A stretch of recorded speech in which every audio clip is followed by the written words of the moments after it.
selon le chef de l'État Félix Antoine Tshilombo na gouvernement na ba juger bon balobi tant que mboka na biso to ça ba très belé ba très belé ba toni na bango to bengi ya société civile na ba parti politique na biso ebelé omoni mikolo utio le cas semaine utio le cas wa ba kangi deux députés élis na liste ya ensemble de la République il y a Moïse Katumbi baza ba congolais mais basali mobeko basala ka mobeko pour na batuyo surtout même pour le chef de l'État aussi mobeko na pe ils ont contré ce qu'a ko sala bande ba moko boy mais il y a koka mo ils ont mona que non biso ba kongoma to sepeli na mobeko wana pona kosilisa ba très au baza na kati ya mboka na biso non seulement au baza na ba parti politique est-ce que bazana na ba gouvernement est-ce que bazana ba militaire on bazana kati ya FARDC na police nationale congolaise biso ba congolais tout c'est pas na mbeko wana parce que avec cette loi wana to moni to banza été guerre wana ekosila kasi akoka moza ke non okomona banganga ya nzambe lokola tata cardinal Ambongo wapi to ko pesa lumière belé mais ezoka musabiso kotelemela mobeko ndenge wana o ba congolais ba sepe nango en majorité pour nous éradiquer système nyonso tout il y a impunité na SARDC mais il y a kotelemela ngo pour ani Union européenne ndenge moko or biso te jambo ababimbo telebino baso ba obosirma libokito ko kolanda biso awa na kati ya chaîne bino ya tindika télévision votre chaîne de proximité où ils ont tout le temps pene na bino pour nous kopesa bino ba actualité o esengeli surtout na bino bayi internaute bayi abonné ya tindika j'espère que vous allez vraiment décider tant vous allez bino moko conscient que vous allez abonné ya tindika raison pour laquelle na tindika ngo awa na kati ya source tozalaka tout le temps wana to boya kolela pongi tout le temps ya kolamuka pona ko pesa bino ba information o ezali vraiment rationnel et vérifiable ngai mwana bino Dorcas bateau la touche de la presse congolaise nazali wana et l'on a invité de jour nanga o ezali bongo petit béton de l'UDPS o na kopesa mbote na yo petit béton mbote na yo madame mbote pe na bande kona sto ba kolanda tindika to pesa ba mbote bisikano sto ba zwa.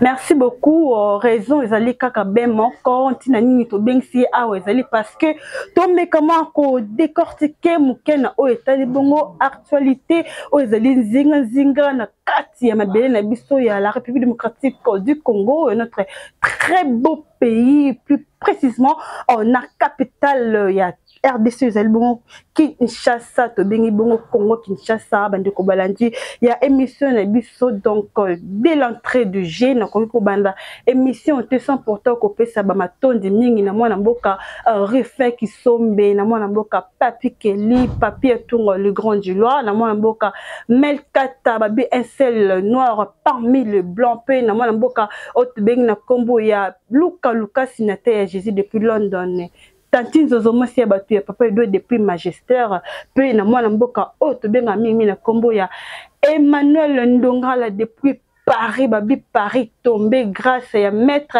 Emmanuel Ndongana pe na mwana mboka bienvenue Mangani l'Autrichien de valeur depuis London babi Molandi munene ya tindika télévision babi en tout cas le producteur El Manager ya émission na biso awa na kati ya tindika télévision na yo o na boaki o tintoka na lelo ya trop en tout cas petit béton de l'UDPS bienvenue na kati émission na biso dès l'entrée du G tozo na actualité dominante oyo beaucoup de personnes sont contre, mais d'autre part, Bazoko appuyer l'idée est bonne parce que c'est déjà mis en pratique et peine de mort. Peine de mort, ils ont appliqué na katia mboka na biso parmi ba loi, mais tout moni moi mboka cardinal Fridolin Ambongo azali contre yango, tout moni moi mboka plutôt bande konebiso ya lamuka baza contre peine de mort. Les sous ya kokamwa Union européenne ils ont contre peine de mort en tout cas ma lobani ko pesa na bayi internet bazali ko na biso na minute oyo biso tombanze te mutuna wana eza très pertinente ti bayo bakokambela biso mboka lelo awa ti bazwi décision mokano wana ya kokende kolamwisa kosekwisa mobeko wana ya peine de mort parce que esengeli boyebaki peine de mort na Congo na RDC eza eloko ya sika te depuis à l'époque sous Mobutu eza eloko ezalaki wana mais lelo le chef de l'état Félix Antoine Tshisekedi Tshilombo na gouvernement na ye bajige bon balobi tant que mboka na biso toza ba très ebele ba très ebele batoni na bango tobengi ya société civile na ba parti politique na biso ebele omoni mikolo oyo le cas semaine oyo le cas wa bakangi des députés élis na liste ya ensemble de la République ya Moïse Katumbi baza ba congolais mais basali mobeko basalaka mobeko pona batu nyonso tout même pour le chef de l'état aussi mobeko wana pe ezo contrer ceux qui akosala bambeba moko boye mais yakoka mo ezo mona ke no biso ba kongoma to sepeli na mobeko wana pona kosilisa ba très o baza na kati ya mboka na biso non seulement o baza na ba parti politique ezala ba baza na ba gouvernement ezala ba baza na ba militaire o baza na kati ya FARDC na police nationale congolaise biso ba kongoma to sepeli na mobeko wana parce que avec cette loi wana tomoni to banza ete guerre wana ekosila kasi akoka mweza keno okomona banganga ya nzambe lokola tata cardinal ambongo wapi tokopesa lumière mebele mais ezokamusa biso kotelemela mobeko ndenge wana o bakongole basepe nango a majorité mpona koéradiquer système nyonso tu ya impunité na SARDC mais ya kotelemela nango mpo ya nini Union européenne ndenge moko or biso RDC tozaka nini na kati ya Europe toza ni membre ya Union européenne mais tomoni basangani bavandi na mesa bakoboya mobeko wana non oyo eza mboka na biso ya bakongole biso bakongole tolobi iyo na mobeko wana mpona kosilisa mai nyonso tu ya mabe oyo elekanaka na kati ya mboka na biso tosepeli na yango tozokebisa bahomme politicien oyo basalaka babiloko wana na baparti politique na bango wana omona mosali politique akotelemela lwa wana c'est qu'il y a un danger na kati ya bamangomba na bango wana preuve à laquelle na auto yebiso ya bato ya Moïse Katumbi c'est Salomon Kalonda pe conseiller spécial ataka pa pe na babuzo ba wana parce que totie biloko wana po tosalela yango mpona koevite bainfiltration wana na batraître nyonso tu wana biloko wana esila tokomona bango bakoboye bazoboya yango mpo nani bayebisa biso vérité ou soit bango mpe bazala na babiloko wana toyebaka te ou soit nini ya mabe na lwa wana bakoboya yango mpo nani. Alors, est-ce que tu es sûr avec cette loi à peine de mort, très, cause la exposé, puis mambi et cause la soutenir na kati ya mboka na biso? Madame Nakoye biso busolo ete, ils a déjà eloko yo un pas en avance. Pona très, basila na mboka na biso. Ezaki esika oyo bandongolo miso wana batuma be wana. Lelo même ezala ba congolais bango pe bakoma ba ennemi ya bamboka na bango. Preuve à laquelle ba député ya Katumbi wana baza eli na banani na ba congolais. Soit disant baza ko siéger na ba institution na kenon po ba memelaka ba petit peuple na ba d'alliance na bango na po bazwa solution. Mais njoka bango bazaki au service ya banani ya ba Rwandais ba traître. Biso to sepe na mobeko wana. Et au moins le chef de l'État a très déterminé pour le Lokwana, c'est parce que tout a sali ba mécanisme belé. À moins que non, bakambo qui est malade. Alors il faut qu'on multiplie sous ba stratégie mon ko de façon que babilo ko ne fait ça ni et c'est là. Mais il y a quoi comme on qu'on regarde la biso ça que non, kaka batu o baloba que non Félix Tshisekedi ako ko sala makambuté. Parce que avant que ça le comment boye esengeli toza na ba loi moko boye ya makase ezala wana. Loi wana e bandi sous Félix Antoine Tshisekedi Tshilombo te. Loi wana ezala wana. Loi wana balongola yango po baya ko infiltrer biso ba côté service ba traître o toza na bango lelo. Mais moi na mboka Fati Beto alobi que non, trop c'est trop. Tant que naza déterminé na volonté politique, makamwa lesi là nde bakei kosekisa mobeko wana me mabe eza wapi biso bakongomani tosepe na eloko wana ezala wana tour oyo tokoki ya susu etraître mawa te tour oyo ekozala keno Maman Dorcas, on peut travailler, dans le but qu'on travaille na banane. Oui, la PC exemple, ceux qui yo peut au travail à Kana bango na CC, ceux qui baye au bakambaka sécurité, en air, service de renseignement, démiable, ba démanteler que non, maman journaliste wana Dorcas, que yé plazarana bango elongo, ba démanteler bazuyo. Exactement que non ba sambisa yo. Baye babwaki yo na prison ya ndolo ou soit c'est à Makala parce que lelo misusu ba okanga bango babwaki bango na prison centrale ya Makala ou soit c'est dans ndolo pour na bango balobi non wana zanda kuna ngai na mesana déjà na ke kopema oui. Oh prison eza esika moko boy o ba redikaka ba exact so koti kuna de façon que e okopurger ba peine na yo kuna so ko bimi libanda ozongela lisusu bambeba wana te mais contrairement na RDC bakangi mutu ake kuna o na kenanga kopema et okomona 2 ans après inana même 6 mois après azongela na lisusu bakokanga lisusu bazongise kuna oh non wana zanda kuna ngai na mesana so tout oyo to changer parce que eza loi sikate ezala déjà sous Mobutu Félix Tshisekedi a jugé bon bazongisa yango to seke si yango ka tout oyo yango ndeko sala ke non infiltration wana na ba traite wana basela na mboka na biso biso ba congolais to sepe na lo wana parce que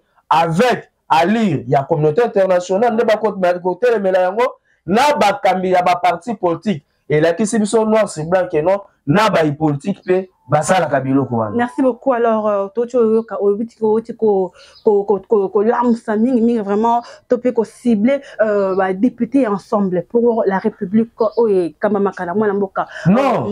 La cible eza eloko oyo ongana yo tomona. Merci beaucoup. Et Salemi eza mbala liboso te ba parti politique mususu pe bazali bakanga bango même INC ya mwana mboka Vital Kamerhe batanga ba bakanga pe ba au cadre ya ye na makambo koleka na kuna mais tala kasko ba déclaration politique concernant makambo ya guerre ya SARDC c'est toujours ces gens là Djoka na CC ba ko travailler na ba Rwanda po ba ko ba bande ko na bango wana ba Félix Tshisekedi déclarer wa guerre mbala moko na wana or bino ba traître mama même ezala ndoki avant aya koluka yo ajembela kananga parce que même nanda kuna so za na ndoki te yeba ke moyen ndoki aya ezate biso pe ba congolais lolenge kani ope to pesa bango nzela na baya mais le chef de l'état jugé bon que non il faut que to kati hémorragie wana oya kosala mbeba mokonza mboka kolembisa mesure wana te et makambu ya kolokela bango mawa ezate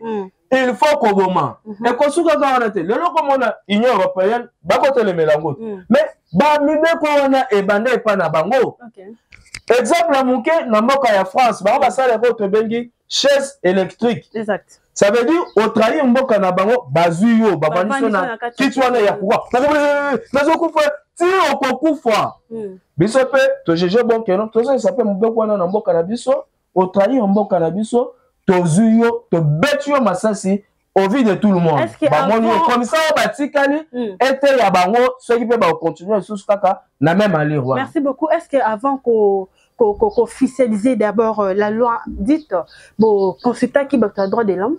Non maman, lorsque bako ya na RDC on tue où est le droit de l'homme? Et on a yo to konyo kamao obima boye kuna si bato boto na téléphone kala mingi taot. Hein? Au raté manini machette bako landa droit de l'homme azaki wati.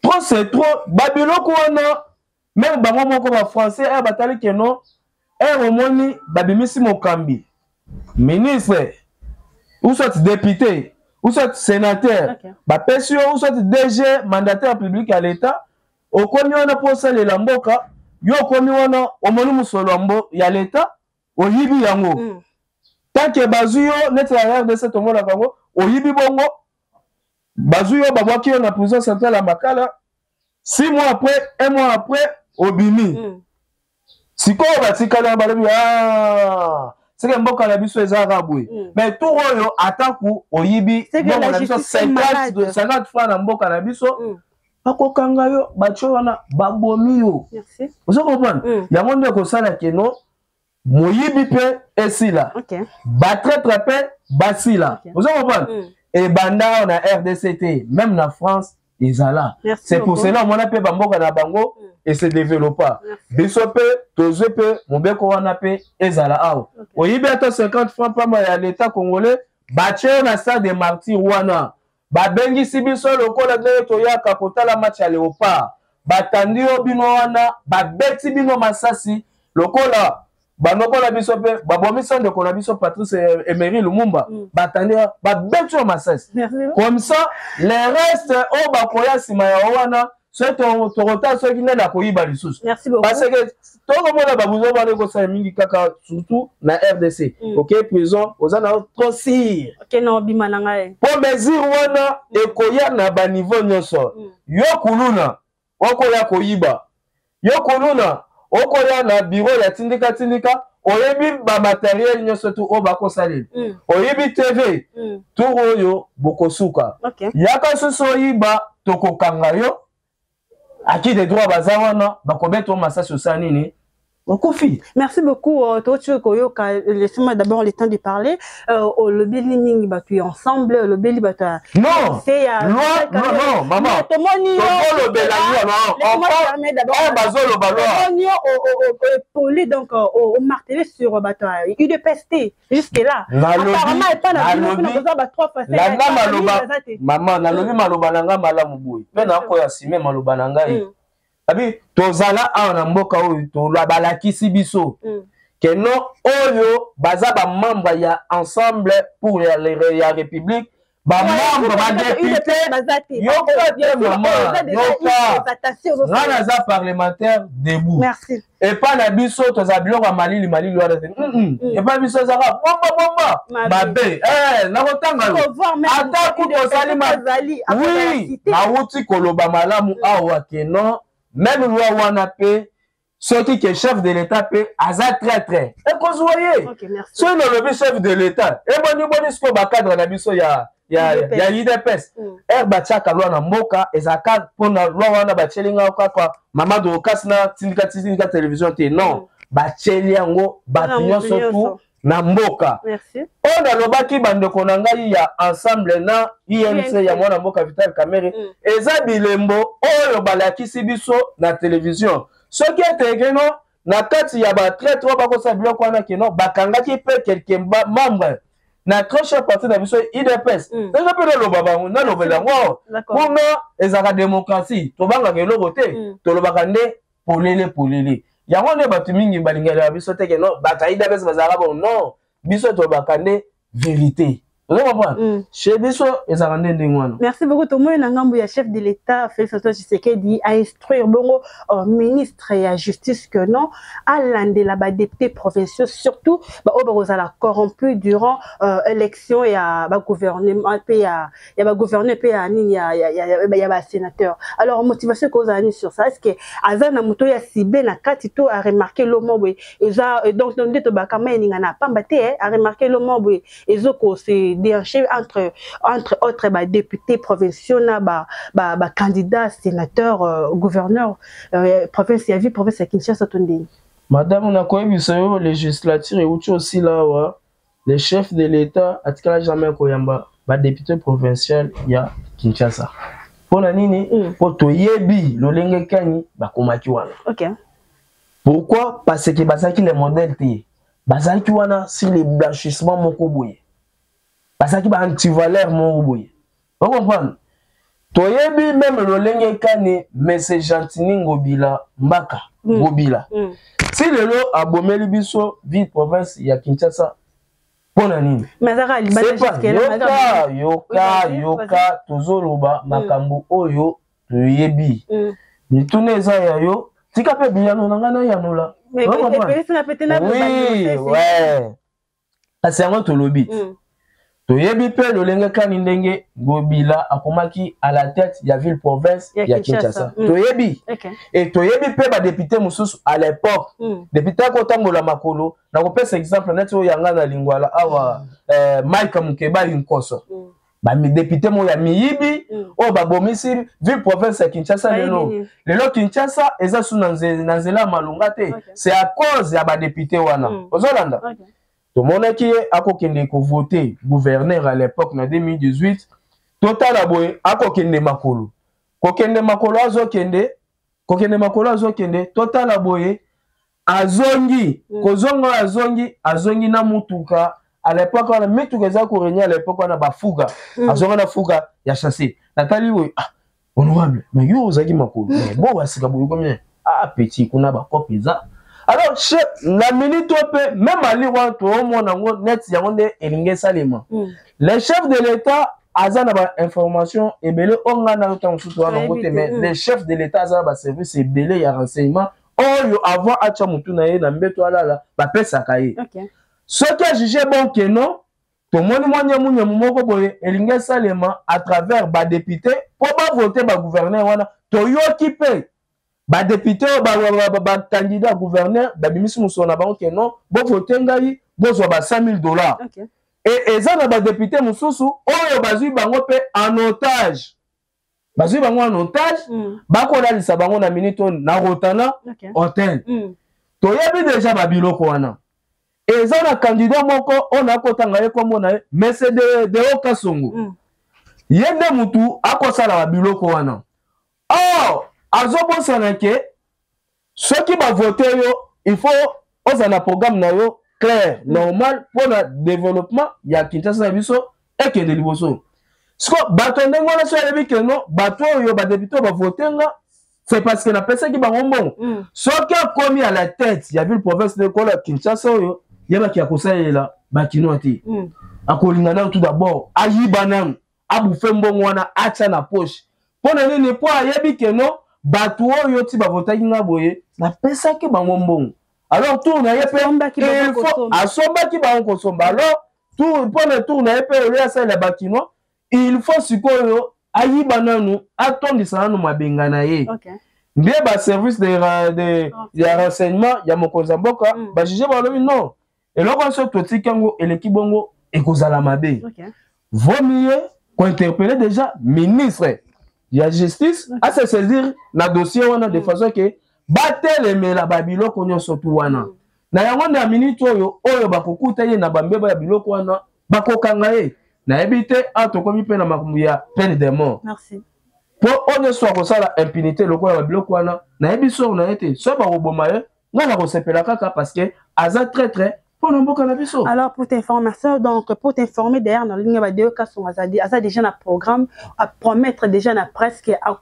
présenter programme on a dans peu de temps ici donc motu na mso se retourner souka parce que déjà les caméramans nous fait déjà signe que il est temps le temps c'est de l'argent merci beaucoup alors tout le monde UDPS na matinée politique il y a CG Kabouya Thomas qui a présenté qui biso officiellement candidat gouverneur c'est Daniel Mbumba mais de l'autre côté quand il y a parti UDPS Tomoni de Kasongo aza je vais dire candidat pe na gouverneur il y a vu professeur Kinshasa ce que mutu les aliboy est-ce que UDPS yango ils a divisé to cause la candidat pe ko comment gouverneur il y a vu professeur Kinshasa eza la méritocratie to eza une façon ya ko récompenser mutu parce que CG Kabouya l'a bien dit dans sa propre bouche que non Daniel Mbumba a beaucoup fait na kati ya parti politique ya UDPS et il mérite d'être récompensé alors est-ce que prix oyo esengi ko futa na Daniel Mbumba eza ya ko commissaire gouverneur ya ville province ya Kinshasa to pe eza nini non madame jour oyo matinée wana tozalaki balobi te ke ba récompenser makambo récompense ya la raté pour ça to comme na récompense to ko boma mboka vous comprenez parce que deux cas sont aussi 18 ans c'est depuis régime ya Kabila que deux cas sont était toujours dans quatre parti politique ya UDPS non tika lukuta wana ba biloko ba 18 ans d'existence non ala ki sa carte akoko sabane hein yango nde omoni ya mimoni ke azaka mbongo ebele aye na UDPS azupe ba communicateur ya nzala au sein ya parti présidentiel UDPS obiso pe tozaleli azu bango ayibi bango moyena quelque chose non tu n'es pas de l'IDPS. Ce papa n'a eu Azala na IDPS, toi tu n'es eu Azala na IDPS. Azapé le rôle de VPM et fonction publique. Papa n'a eu Azaki na IDPS. Oui, papa n'a eu Azaki na IDPS. Moi n'a eu Azaki na IDPS. Non, moi n'a eu Azaki wa. Na pe perdu. Vous comprenez?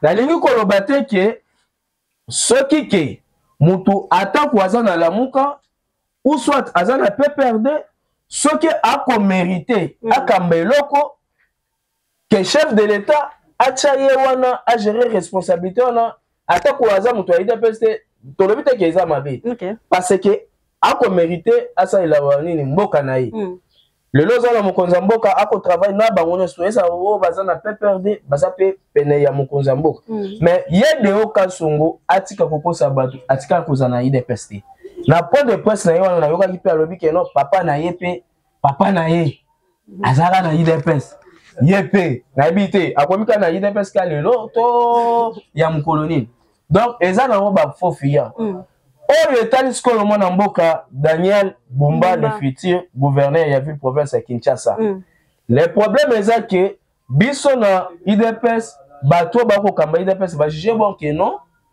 to moni programme ya mona mboka Bumba Kinshasa ebonga. Kinshasa ebonga et ceux qui ont été à créer le sous ba emploi ebele. Ba étudier na ville province ya Kinshasa kunawa toza na nini pardon na lingoma na biso IDPS toza ki na bato ebele o bazaki na ambition politique ba gérer ville province ya Kinshasa.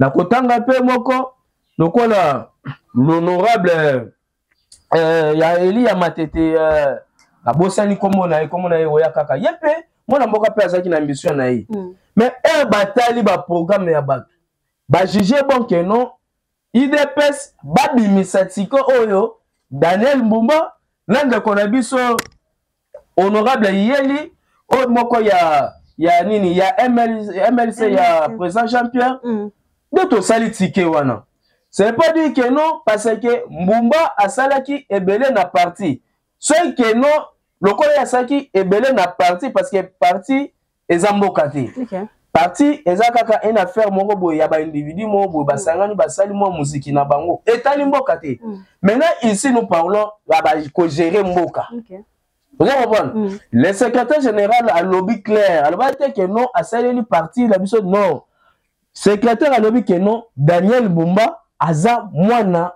awuti na parti cher na biso IDPS. C'est pour cela biso to bimisiye pour asale la biso vision oyo ya Congo Tshisekedi wa Mulumba loba que non les peuples d'abord. Alors peut-être que non ce qui ça qui est belé na parti. Ça n'empêche pas que non à continuer comme ça la partie, ça n'empêche pas. Alors mais ici nous parlons de gestion milimo ya bato. Merci beaucoup. Vous comprenez hein? Alors place moyen to lobanini bon député provinciaux ya UDPS bakozala imposer et à voter Daniel Bumba, to élection pas na bango ezandenge ezosenga définition élection. Faire le choix donc ça la choix na yo moko ndenge sengeli to eza imposition que beaucoup imposé bango ba député provinciaux ya IDPS ba voter le choix to le ticket gagnant ya parti politique ya UDPS Daniel Bumba. Moi na bandi malamu te ke ba député baza ba zoba te baza bana mayeli. Ba tali déjà programme ya mona mboka Daniel Bumba. Programme ya Daniel Bumba eza mabete mona mboka. Daniel Bumba lobi akobongisa Kinshasa. Akotela biso banzela. Oye permettra biso tokota ba centre ville. Akotela biso balutiliki courant ekota par-ci par-là bisike ozalate courant esengele sa nini ekota. Eza programme eza pe babiloko oyo biso tolukaka esa imana mboka. Vous comprenez?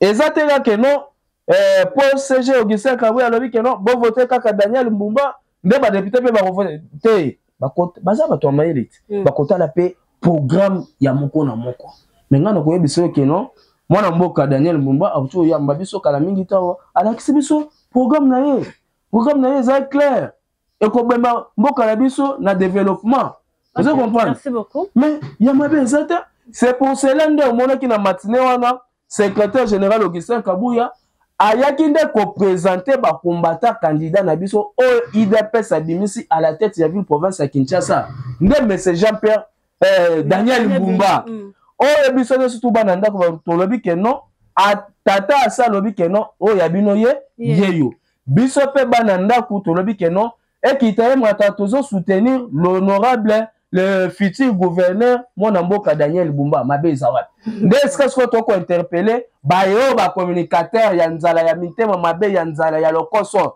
oyo balandi musolo ya monsieur Daniel Mbumba nde oyo ya Deo Kasongo nde oyo kaki le secrétaire général aloba clair que non oyo balie mbongo ya bato basani ni bazongisa il est encore temps bozongisa mbongo ya bato oyo bolie ya monsieur Deo Kasongo oyo tokoyebisa bino que non ya biso azande mwana mboka Daniel Mbumba yende gouverneur ya ville province ya Kinshasa. Merci beaucoup. Malgré il n'y a pas eu élection jusque-là, tu as bien été qui à cause de la réellement ticket gagnant ou pas. Donc merci tout comme la sous émission parce que déjà les résultats nous fait déjà signal.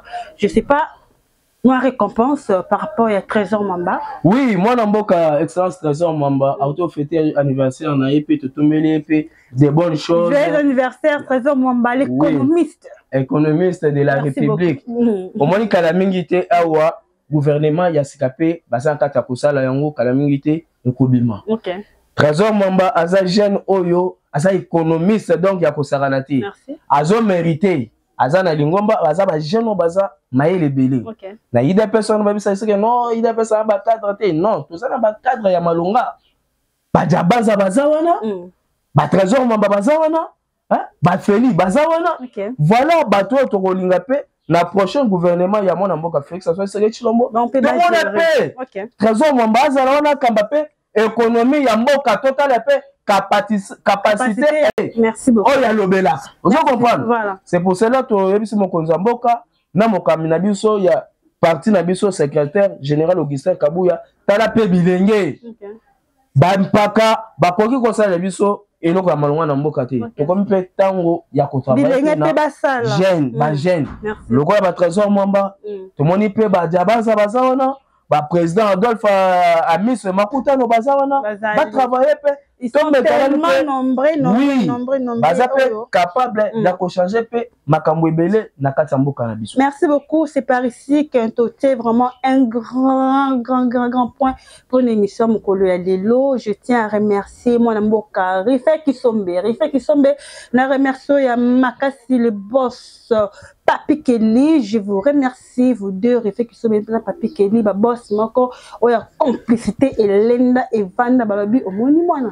Et pourquoi pas dire Papi Etongo le grand du loi, Lucas Nate Jésus, tanti zozo, moi ça va tout papa et deux penayo, bienvenue Mangani l'autre chaîne de valeur, le producteur de haut niveau, Babi Komeka Koutoute, pourquoi pas dire à toi, le passeport rouge, lui c'est Mel Katale français, un seul noir parmi les blancs, depuis quelque part, Penayo, moi, Namboka, oh, Basakana net, et c'est Kapa, la lettre S qui domine, Nassim la caméra, tous les qui bon, on a rabilement les doubles brosseurs, Babi Moto du mois, et pourquoi pas dire à la grande famille Tindika Télévision, où je vois la supervision bien étalée de moi, Namboka, Refait qui sombe depuis quelque part, mesdames et messieurs, quand moi, notre la touche de la presse congolaise, les bébés goûts de la presse congolaise, ça bien toujours devoir et à l'information chaque temps, chaque moment, pour nous cause à tout le temps cultiver, surtout